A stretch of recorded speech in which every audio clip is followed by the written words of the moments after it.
Welcome to Examopedia Plus, where examphobia ends. देखो दोस्त, जुलाई चल रहा है, साल के 6 महीने खत्म हो चुके हैं। अब बचे हुए हमारे पास अगले 6 महीने। बैक टू बैक पेपर्स होने की संभावनाएं हैं। आरआरबी का स्ट्रैटेजी वीडियो हम निकाल चुके हैं। हमने उसमें सब कुछ डिस्कस किया, exam pattern, study plan, analysis of mock, सब कुछ कैसे कैसे करना है, बारीकियां, 45 मिनट्स 42 मिनट्स सब कुछ बताया था। क्रैश कोर्स आ गया है 13 जुलाई से 12:30। याद रखना, उसके साथ साथ एक बोनस मिल रहा है, 5 का पंच संचित सर के संग। कितने बजे? 6:30 बजे, और 13 जुलाई से ही है। अब सुबह हमने डिस्कस किया था, क्या डिस्कस किया था भैया? रैपिड फायर राउंड डिस्कस किया था। ठीक है, रैपिड फायर राउंड किसका? सिलोगिज्म का रैपिड फायर राउंड हमने किया था। बैक टू बैक 20 क्वेश्चंस किए थे। अगर नहीं देखा है ना तो ये सिलोगिज्म का वीडियो जाके देख लेना, बहुत कुछ सीखने को मिलेगा। अब शुरुआत करेंगे भैया आज के सेशन से। आज का सेशन क्या है? Sitting arrangement and puzzle, memory based questions हैं, और ये हमारी क्लास है 20th, 20वीं क्लास है आज। हम 47 क्वेश्चंस अभी तक कर चुके हैं, 47 क्वेश्चंस कर चुके हैं। आज हम क्वेश्चन करेंगे 48।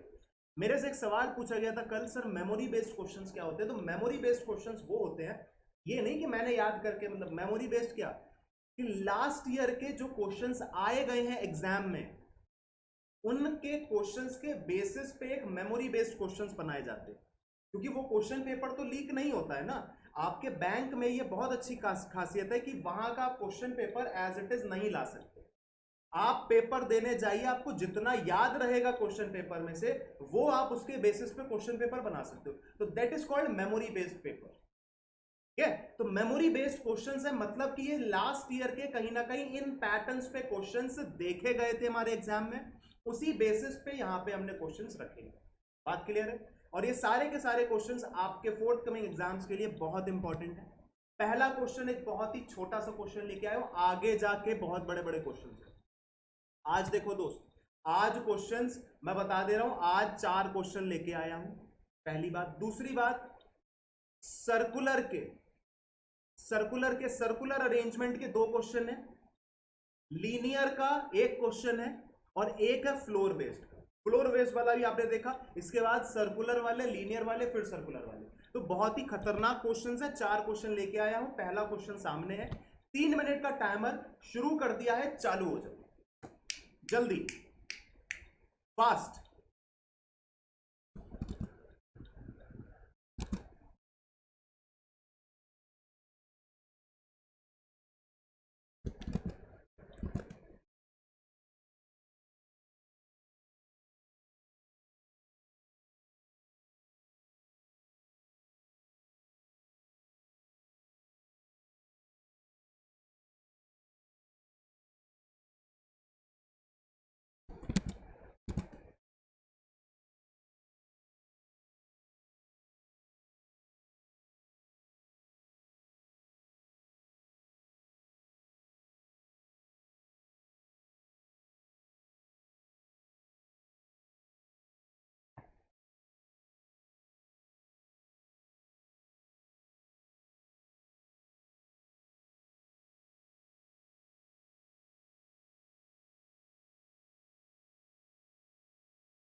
चलो भाई मुझे आंसर बताओ कि बी का फ्लोर कौन सा है, बी कौन से फ्लोर पे बैठा है, फटाफट से आंसर बताओ। कौन से फ्लोर पे बी बैठा हुआ है, बी फॉर बॉम्बे।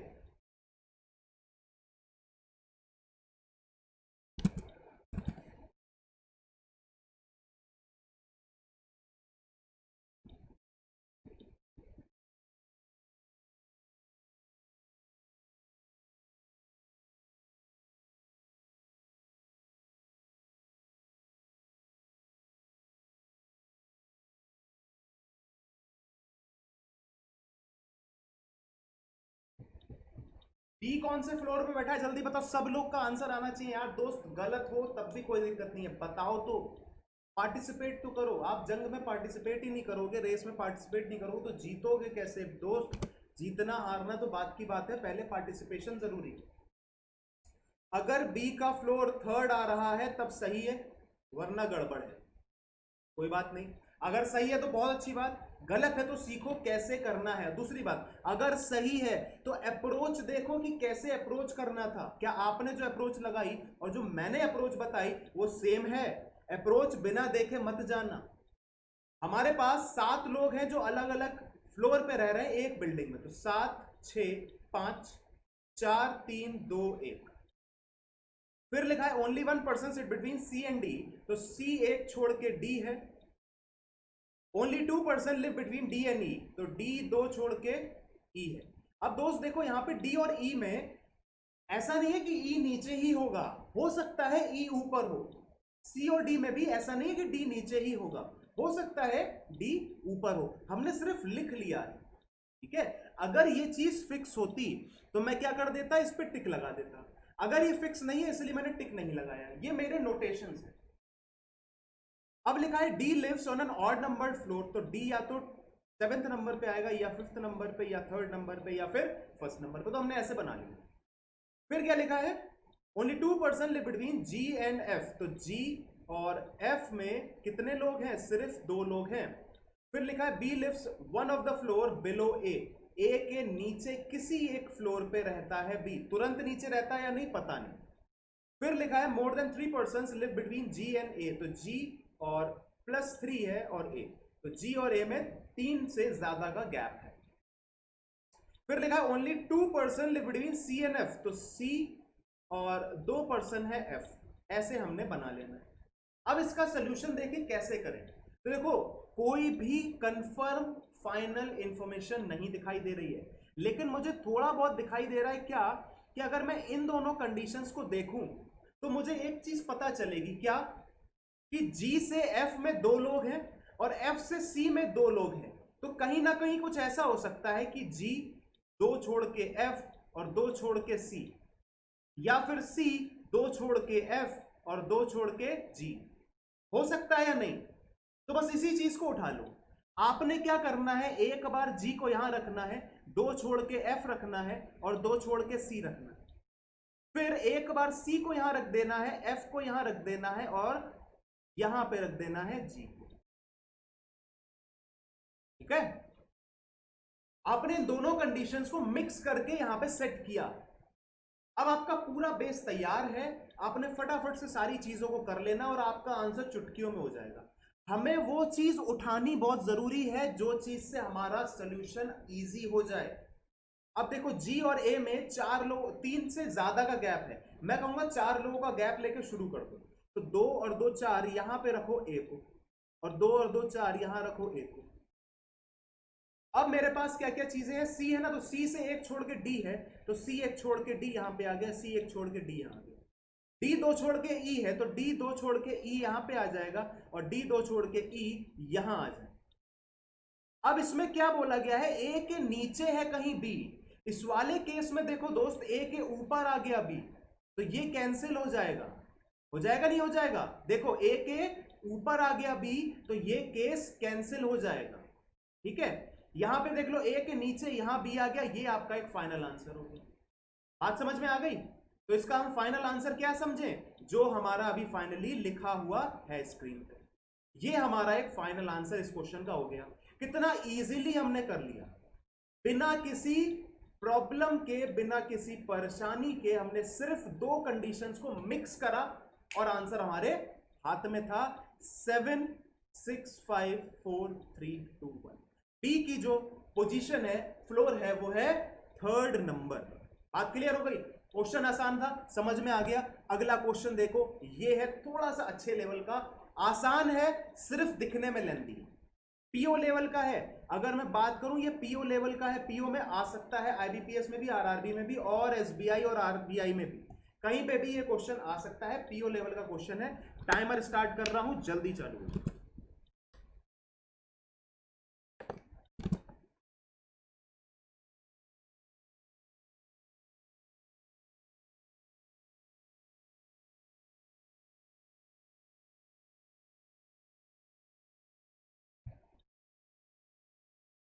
फटाफट से पहले हिंट बनाओ, सबसे पहले सारे हिंट बना डालो, सारे हिंट बना डालो, आंसर अपने आप आपको दिखाई देने लगेगा।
चलो भाई, आंसर मुझे बताओ कि भाई क्यू की फेसिंग क्या है? क्यू की फेसिंग क्या है, जल्दी से बताओ। अगर किसी का आंसर आ गया है तो क्यू की फेसिंग बताइए। वो इनसाइड देख रहा है कि आउटसाइड? जल्दी से, वो इनसाइड देख रहा है कि आउटसाइड? क्यू कहां देख रहा है, इनसाइड या आउटसाइड?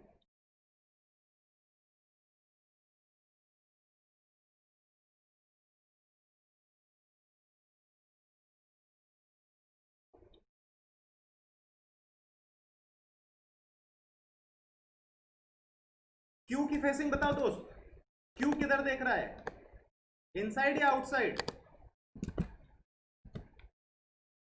चलो भाई, अपने सोल्यूशन पे आ जाते हैं। एक हम सर्किल ले लेते हैं क्योंकि सर्कुलर सेटिंग है। अब लिखा है 8 पर्सन है, तो 8 पहले जगह बना लेते हैं, ठीक है? हमने 8 जगह बना ली। अब क्या लिखा है, some of them facing inside and some of them facing outside. तो कुछ लोग बाहर, कुछ लोग अंदर देख रहे हैं। यहां से कहानी शुरू हो रही है। L sits third to the right of K. मुझे के की फेसिंग नहीं पता है, लेकिन मैं बाय डिफॉल्ट सबको इनसाइड लेके चल रहा हूं। अभी हिंट्स बनाते टाइम पे सबको इनसाइड लेके चलूंगा, सबके हिंट्स इनसाइड के हिसाब से बनाऊंगा। और जैसे ही मुझे सबकी किसी की भी फेसिंग पता चली, फॉर एन एग्जांपल के आउटसाइड देख रहा था, तो के और एल इस तरीके से हो जाएंगे। के का जो राइट हो जाएगा वो इस साइड हो जाएगा। तो अभी मुझे के का डायरेक्शन नहीं पता, इसलिए बाय डिफॉल्ट सबकी डायरेक्शंस इनसाइड लेके चल रहा हूं। बोल रहा है ओनली 2% सिट बिटवीन के एंड एल, तो के और एल में 2% है, ये तो हमें पता है, इसकी बात अगर ना भी करते तो भी कोई दिक्कत नहीं थी। लेकिन आगे वाली लाइन बहुत इंपॉर्टेंट है, क्या? L who is not an immediate neighbour of M, मतलब एल जो है वो एम का इमीडिएट नेबर नहीं है। आगे लिखा है N sit second to the right of R, R के राइट में एन है सेकंड नंबर पे, but none of them is an immediate neighbour of K, मतलब कि एन के का नेबर नहीं है और आर भी के का नेबर नहीं है। यहां पे आर आ जाए, ये दोनों के दोनों नेबर्स नहीं है, किसके? के का कौन कौन नेबर नहीं है? आर और एन। एम का कौन नेबर नहीं है? एल। बात समझ आ गई? फिर लिखा है both M and N faces same direction but opposite to R, मतलब एम और एन दोनों के दोनों सेम देख रहे हैं लेकिन ऑपोजिट टू आर हैं। मतलब अगर एम और एन इनसाइड हैं तो आर आउटसाइड है, और अगर आर इनसाइड है तो एम और एन आउटसाइड है। बात क्लियर हो गई? ठीक है, आगे क्या कहानी लिखी है? Q set second to the left of O, O के लेफ्ट में Q है सेकेंड नंबर पे, and O faces outside the centre, मतलब O की फेसिंग मुझे पता चल गई आउटसाइड है। Q sits opposite to P, तो Q और उसके सामने है P, and faces opposite directions to each other, और ये दोनों के दोनों ऑपोजिट देख रहे हैं। ठीक है,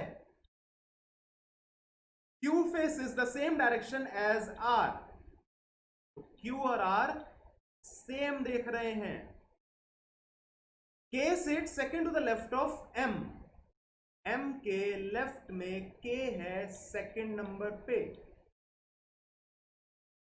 K sits second to the left of M, K faces opposite to L, तो K और L ऑपोजिट हैं, मतलब ऑपोजिट देख रहे हैं। L does not faces outside the center, तो L कहां देखेगा भैया? L देखेगा इनसाइड। अगर L इनसाइड देखेगा तो K कहां देखेगा? आउटसाइड। लिखा है both the immediate neighbours of K faces opposite directions to each other, तो K के जो दोनों नेबर्स हैं वो दोनों ऑपोजिट देख रहे हैं। आपने सारी कहानी नोट कर ली है, अब इसको फटाफट से सॉल्व करना है, और एक ही पॉसिबिलिटी में इसको करके दिखाऊंगा। ऐसे एक ही पॉसिबिलिटी में होगा, अभी आप देखना कैसे होगा। देखो दोस्त, बातों को रिलेट करना, एक एक पॉइंट बहुत ही इंपॉर्टेंट है, ध्यान से सुनना, बिल्कुल भी इधर उधर डिस्ट्रैक्ट मत होना। कमेंट सेक्शन अभी भूल जाओ, अभी सिर्फ फोकस करो। एल अगर इनसाइड देख रहा है तो फिर एल और के ऑपोजिट देख रहे हैं, के कहां देखेगा? आउटसाइड। बात क्लियर है? अगर के आउटसाइड देखेगा तो ये वाली सिचुएशन को रख लो, ठीक। के कहां देख रहा है? आउटसाइड, और के राइट साइड में है एल, तो एल आ जाएगा यहां पे। कितना क्लियर? एल कहां देख रहा है? इनसाइड। ठीक है, अच्छा, एल और एम ऑपोजिट, सॉरी पड़ोसी नहीं है, मतलब एम जो है वो यहां पे नहीं आएगा। ठीक, ये वाली सिचुएशन उठाओ, एम के लेफ्ट में एक छोड़ के है, क्या एम यहां आ पाएगा?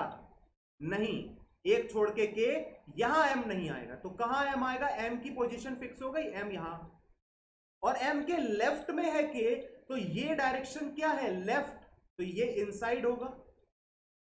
हाँ ठीक है, एम की पोजीशन पता चल गई। ये वाली चीज उठाओ, एम इनसाइड देख रहा है तो एन भी इनसाइड देखेगा, और आर कहां देखेगा? आउटसाइड देखेगा। आर कहां देखेगा? आउटसाइड देखेगा। बात क्लियर? के का पड़ोसी कौन नहीं है?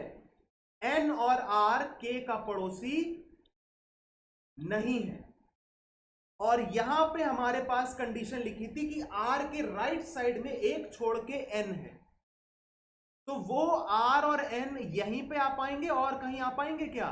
कोई और जगह बची नहीं रही है आर और एन के लिए एक छोड़ के, वो यहीं आ पाएंगे ना?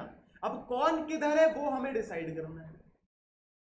आर के राइट साइड में एन है और आर बाहर देख रहा है, तो आर कहीं ना कहीं इधर आएगा, तभी उसके राइट साइड में होगा एन, क्योंकि वो बाहर देख रहा है तभी तो उसके राइट साइड में एन होगा।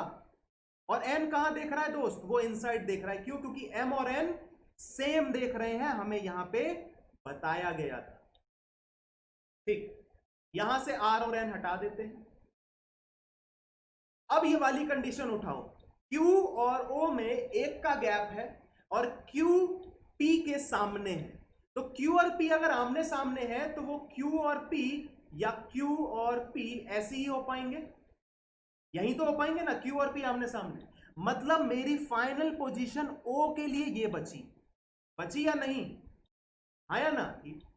अब अगर O बाहर देख रहा है, O बाहर देख रहा है ना, बताया गया था, तो O के लेफ्ट साइड में Q है, तो Q किधर होगा, Q इस साइड हो जाएगा और P इस साइड हो जाएगा। Q और P ऑपोजिट्स देख रहे हैं, मतलब अगर Q बाहर देख रहा है तो P अंदर देखेगा, ऐसा कुछ होगा। तो भाई यहां पे हमें कैसे पता चलेगा Q और P की क्या डायरेक्शन है, तो K के पड़ोसी दोनों ऑपोजिट देख रहे हैं, मतलब K का एक पड़ोसी बाहर देख रहा है तो दूसरा पड़ोसी अंदर, और अगर P अंदर तो फिर Q बाहर। हमने आपसे पूछा था Q की फेसिंग क्या है, Q की फेसिंग है आउटसाइड। ये आपका डायग्राम फाइनली बन गया है, क्लियरली एकदम बना है, कोई डाउट नहीं होना चाहिए मेरे हिसाब से। बात समझ में आई? क्वेश्चन अच्छा लगा, अप्रोच अच्छी लगी तो भैया लाइक करो और स्क्रीनशॉट ले लो, स्क्रीनशॉट ले लो। फिर अगले क्वेश्चन पे आते हैं। अगला क्वेश्चन और बढ़िया है, इजी है, मैं फिर से बता रहा हूं, इजी है, बस लेंदी है, सिर्फ दिखने में लेंदी है लेकिन बहुत इजी है। तो फटाफट से शुरू हो जाओ, ठीक है।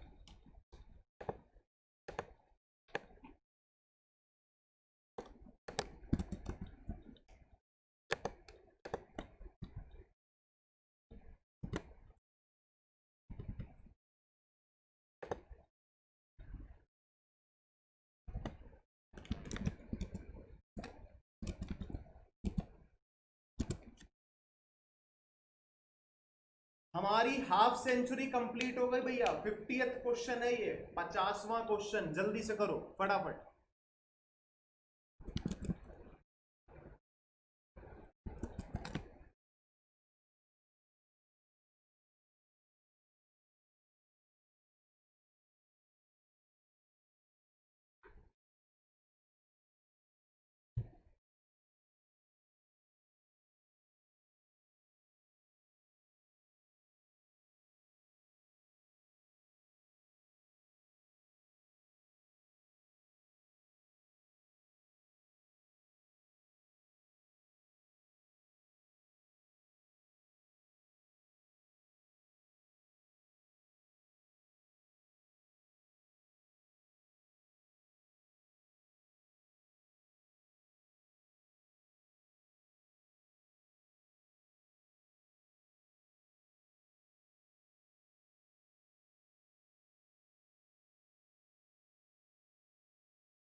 भाई मुझे जल्दी से बताओ बी का पड़ोसी कौन है, नेबर ऑफ बी।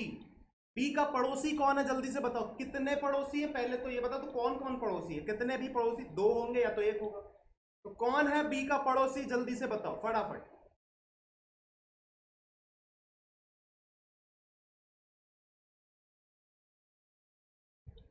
जल्दी से मुझे एक सवाल का जवाब दे दो बस, कि बी का पड़ोसी कौन है, जल्दी से बताइए बी का पड़ोसी कौन है। अगर बी का पड़ोसी ए आ रहा है तब तो सही है, वरना गलत है ना। अगर बी का पड़ोसी ए आ रहा है तब तो सही है, वरना गलत है। एक बार देख लेते हैं। 12 पीपल है सिटिंग इन अ 2 पैरेलल रोज, ये हमने 2 पैरेलल रोज 6-6 लोगों की बना ली है। फिर लिखा है रो 1 में P Q R S T V है, तो रो 1 में P Q R S T V है, और ये कहां देख रहे हैं, ये देख रहे हैं साउथ में, मतलब कि ऐसे। और यहां पे है A B C D E और एफ, और ये देखेंगे नॉर्थ में। हमने इस तरीके से बना लिया है। अब फटाफट से इसका एप्लीकेशन देख लेते हैं, कैसे इसको अप्लाई करना है। यहां से इसका शुरुआत हुआ है, only 2 people sit between B and E, तो बी 2 छोड़ के ई हो जाएगा। फिर लिखा है A sits third to the right of D, तो डी के राइट में ए है थर्ड नंबर पे, डी देख रहा है नॉर्थ, तो डी का राइट इसी डायरेक्शन में होगा। आगे लिखा है neither A nor D sit at extreme ends, मतलब डी और ए दोनों ही एक्सट्रीम एंड्स पे नहीं है। अगर डी और ए यहां नहीं है, डी और ए यहां नहीं है, तो डी और ए कहां होंगे। हमारे पास में एक ही जगह बच रही है डी और ए के लिए, वो ये है। इसके अलावा हम डी और ए को कहीं नहीं रख सकते। अब जैसे ही आपने डी और ए की पोजीशंस को फाइनल किया, आपका आंसर बनता चला जाएगा। देखो कैसे, टी फेसिस डी, तो डी के सामने कौन है, टी है। फिर V does not face A, तो ए के सामने वी नहीं आएगा। And V does not sit at any extreme end, तो वी एक्सट्रीम एंड पे भी नहीं आएगा। फिर लिखा है V is not an immediate neighbour of T, तो टी का नेबर वी नहीं है, वी यहां भी नहीं आएगा। तो भैया वी आएगा कहां, वी यहीं तो आएगा। क्लियर हो गई बात, वी की हमने पोजीशन फाइनल कर ली। चलो आगे देखते हैं। ई डज नॉट फेसेस वी, तो ई के सामने वी नहीं है, या वी के सामने ई नहीं है। 2 person sit between R and Q, तो आर 2 छोड़ के क्यू है, ठीक है। और फिर लिखा है R is not an immediate neighbour of T, तो भैया आर यहां नहीं आएगा, आर यहां नहीं आएगा। तो आर के लिए यही 2 जगह बच रही हैं। एक बार आर को यहां रख के देखते हैं।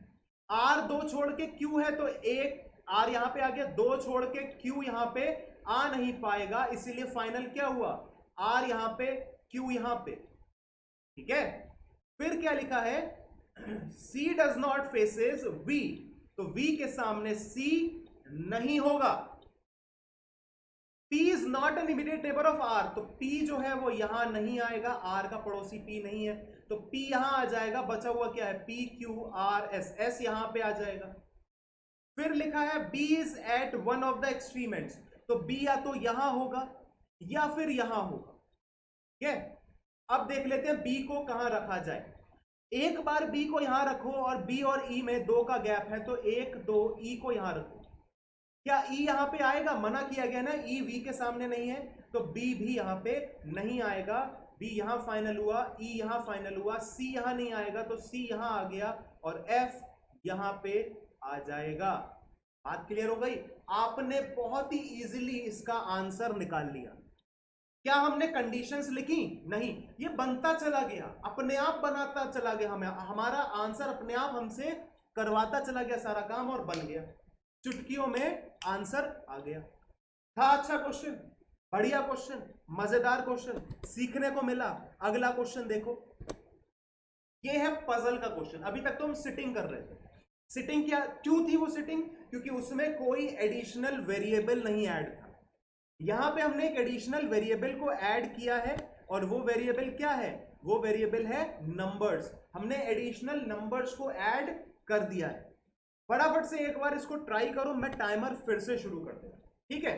जल्दी से ट्राई करो।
जल्दी से मुझे बताओ सभी लोग जिनका आंसर आ गया है कि भैया नंबर ऑफ एक्स क्या है, एक्स का क्या नंबर है, एक्स कौन से नंबर को पसंद करता है, फटाफट से बताइए।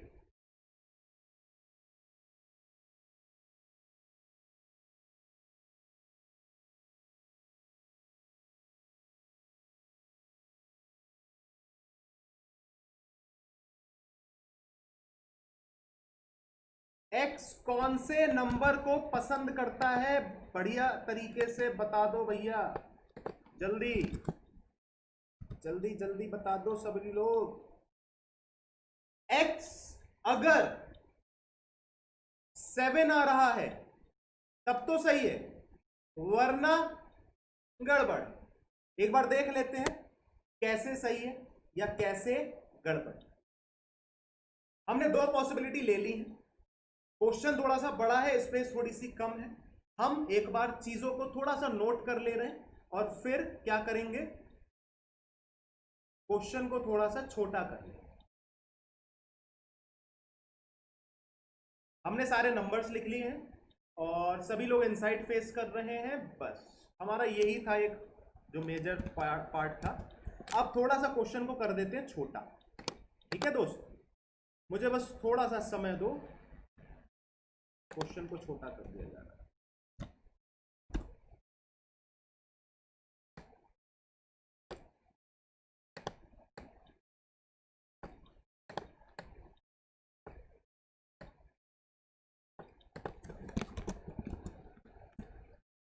हाँ भाई, हमने छोटा कर दिया क्वेश्चन को, स्पेस थोड़ी सी आ गई है। अब हम ले लेते हैं सर्कल्स अपने, ठीक है? हमारे पास सर्कल्स भी आ गए हैं, बस सब कुछ सेट है ना? ठीक। अब एक बार देखते हैं, immediate neighbour of A sits opposite to B, मतलब कि ए का जो इमीडिएट नेबर है वो किसके सामने बैठा है, वो बी के सामने बैठा है। ए का ये पड़ोसी भी हो सकता है, वो पड़ोसी भी हो सकता है, हमें नहीं पता कौन सा पड़ोसी, लेकिन जो बी है वो कौन सा नंबर पसंद करता है, परफेक्ट क्यूब, और परफेक्ट क्यूब इनमें से कौन सा है, 8 ही तो है परफेक्ट क्यूब, तो बी का नंबर क्या हो जाएगा, बी का नंबर हो जाएगा 8। बात क्लियर हो गई? 5 7 18 8। अब सही, ठीक है, हमने साइड में लिख लिए सारे नंबर। आगे क्या लिखा है, x sits third to the left of p, p के लेफ्ट में x है थर्ड नंबर पे, who likes the number which is multiple of 5, मतलब कि p का जो नंबर है वो या तो 5 होगा या 10 होगा या 15 होगा, और b का नंबर है 8। हम यहां पे सारे नंबर्स लिखते चले जाएंगे, ठीक है ना, जो भी नंबर हमारा पता चलता जाएगा हम वो लिखते चले जाएंगे, ठीक। आगे लिखा है a लाइक्स 15, अच्छा a लाइक्स 15 है तो p 15 लाइक नहीं कर सकता, तो a 15 लाइक करेगा, ठीक। आगे क्या लिखी है कहानी, and sit second to the right of the person who likes 18, मतलब कि 18 के राइट में 15 है, एक छोड़ के सेकंड नंबर पे। बात इतनी क्लियर हो गई, ठीक। फिर लिखा है v sits opposite to t, तो v के सामने कौन है, t है, बस यही है, इतनी सी कहानी है। Immediate neighbour of p likes 8, तो जो p का नेबर है वो 8 पसंद करता है, वो कोई भी नेबर हो सकता है। t likes 16 and 6 next to p, तो p के नेक्स्ट t बैठा है, और t क्या पसंद करता है, 16 पसंद करता है, ठीक है। फिर क्या बातें लिखी हैं, v sits immediate right of z, तो z के इमीडिएट राइट में है v, ये बात हमने देख ली। Who sits opposite to r, मतलब कि z के सामने है r, the number likes by p is 2 times the number likes by v। बात समझो, p जो नंबर पसंद करता है वो v का 2 गुना है, p या तो 5 पसंद करेगा या 10, तो क्या 5 किसी का दुगना हो सकता है गिवन नंबर्स में, नहीं, 10 हो सकता है। तो फाइनलाइज क्या हो जाता है दोस्त कि p का नंबर है 10 और v का नंबर है 5। p likes the number which is 2 times the number of v, तो v है 5 और p है 10। फिर लिखा है the person who likes 21 sit second to the right of a, मतलब a के राइट में 21 सेकंड नंबर पे है। इतनी सी बातें थी, हमने नोट कर लिया, अब हम इसको सॉल्व करेंगे। फटाफट से 8 पर्सन्स बना लेते हैं और फिर कार्यक्रम शुरू कर देते हैं। सबसे पहले कौन सी सिचुएशन को, कौन से हिंट को उठाया जाए, तो मेरा कहना यह है कि सबसे पहले इस चीज को उठा लो।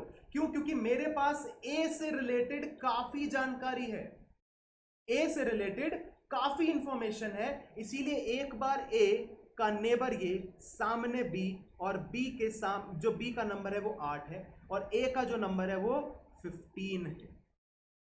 एक बार ए को यहां लिखो, 15 है इसका नंबर, इसके सामने, इसके पड़ोसी के सामने कौन है, बी, और उसका नंबर है 8। हमने अभी सिर्फ ये वाली कंडीशन उठाई है, अब देखना कैसे आपका आसान हो जाएगा क्वेश्चन। इसके राइट में, ए के राइट में 21 है, तो यहां पे आएगा 21, यहां पे आएगा 21, ठीक। अच्छा, 18 के राइट में है दूसरे नंबर पे 15, तो 18 आ जाएगा, यहां पे आ जाएगा, यहां पे भी लिख दो 18 और यहां लिख दो 21, ये है बीच में पार्टीशन, ठीक। 18 यहां आ गया, 21 यहां आ गया, बात इतना क्लियर है, ठीक। अब क्या करा जाए, 18 किसी का नंबर है, नहीं, 21 किसी का नहीं, और 8 हो गया, 15 हो गया, ठीक। चलो अब आगे की कहानी देखते हैं, कैसे आगे का कहानी शुरू किया जाए। ठीक, अच्छा इसको देखो, V और T दोनों के नंबर हमें पता है। अच्छा एक ये चीज है कि 8 का पड़ोसी कौन है, P है। 8 के पड़ोसी में P यहां रख सकते हैं विद 16 नंबर। P का 16 नहीं, P का सॉरी 10 है, P का 10 है। और 8 का पड़ोसी है P और विद 10 नंबर, ये हो जाएगा।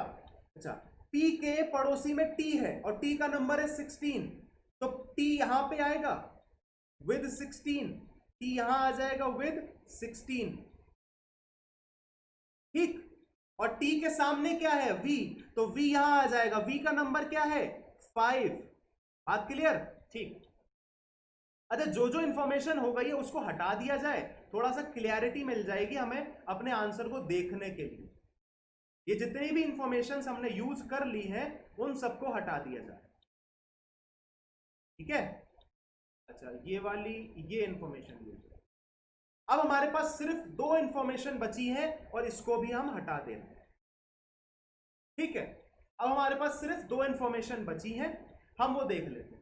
V हमारे पास सेट हो गया है, इस वाले केस में V यहां आ जाएगा। ठीक है, V हमारे पास सेट हो गया और V के लेफ्ट साइड में है Z, तो इस वाले केस में देखो V के लेफ्ट साइड में Z यहां आ जाएगा और Z के सामने R आ जाएगा।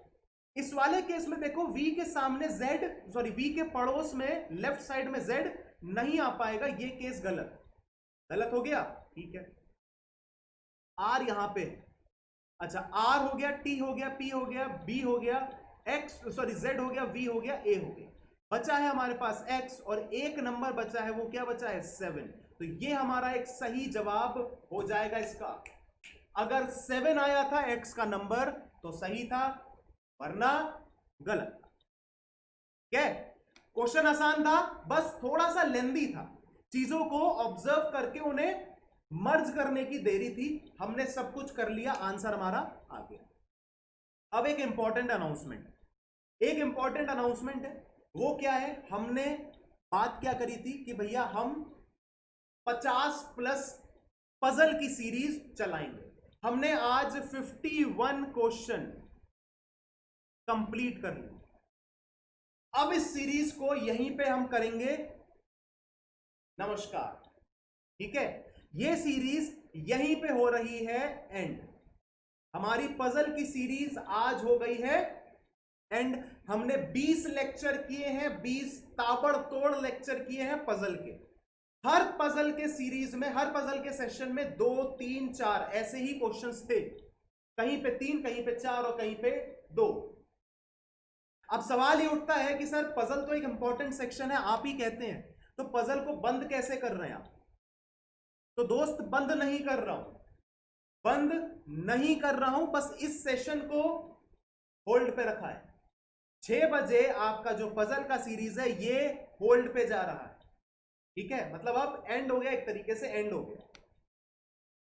पजल कहां पढ़ाऊंगा ये मैं आपको बताऊंगा 13 तारीख की मॉर्निंग 12:30 बजे। 13 तारीख को, 13 जुलाई को आपको 12:30 बजे एग्जामोपीडिया के ऑफिशियल यूट्यूब चैनल पे 12:30 बजे 13 जुलाई, ये जुलाई लिखा है, क्या लिखा है मैंने, इसको सही से लिख देते हैं, जुलाई 2020 और ये है 13 जुलाई 2020 को 12:30 बजे आपको मैं बताऊंगा कि मैं पजल कहां पढ़ाऊंगा। दूसरी बात, कल आपके लिए 6 बजे एक सरप्राइज वीडियो का मैंने प्लान किया है, तो 6 बजे कल तैयार रहना, सब कुछ अपना काम कर लेना। 6 बजे कोई काम नहीं होना चाहिए, अपना डेटा पैक बचा के रखना। 6 बजे एक सरप्राइज वीडियो प्लान कर रहा हूं कल के लिए, तो कल सब लोग आ जाना। और 13 तारीख को 12:30 बजे क्या देखना है, ये देखना है कि पजल कब पढ़ाऊंगा, तो वो भी एक सरप्राइज। अभी आने वाले कुछ दिनों में बहुत सरप्राइजेस देने वाला हूं आपको, बहुत सारे सरप्राइजेस हैं आप लोगों के लिए अगले 2 से 3 4 5 दिनों में। तो भैया सब कुछ छोड़ छाड़ के पढ़ाई में जुट जाओ, बहुत कुछ करने को रेडी हूं उस समय, पूरा मूड बना के बैठा हूं, बहुत कुछ करने को रेडी हूं। ठीक है, चलो आज के लिए इतना ही। एक रिक्वेस्ट है आप सभी लोगों से, जितनी भी मैंने पजल की क्लास कराई है, 20 क्लासेस कराई है, जिसने नहीं देखी है, जो नए हैं सभी लोग, उन सभी 20 क्लासेस को देख जरूर लेना। उस पूरी 20 क्लासेस की प्लेलिस्ट मैंने डिस्क्रिप्शन में लिंक में लगाया है, उस पूरी प्लेलिस्ट को देख लेना। एक एक क्वेश्चन कहीं ना कहीं बहुत इंपॉर्टेंट है। बात समझ आ गई? सुबह वाली स्लॉग्स की क्लास भी देख लेना और वीडियो को लाइक और शेयर कर देना, सब्सक्राइब कर देना। मिलेंगे अगली क्लास में कब? कल सुबह 12:30 बजे एक सरप्राइज के साथ। कल दो सरप्राइज है, एक सुबह 12:30 बजे और एक शाम को 6 बजे। सुबह 12:30 बजे भी एक सरप्राइज है, बताया था ना स्लॉग्स वाली क्लास में। तो सरप्राइज के लिए तैयार रह जाओ। कल भैया दो सरप्राइज लेके आ रहा हूं। कल फ्राइडे का सरप्राइज सेशन है। मिलेंगे कल 12:30 बजे। तब तक के लिए स्टे हेल्दी, स्टे सेफ।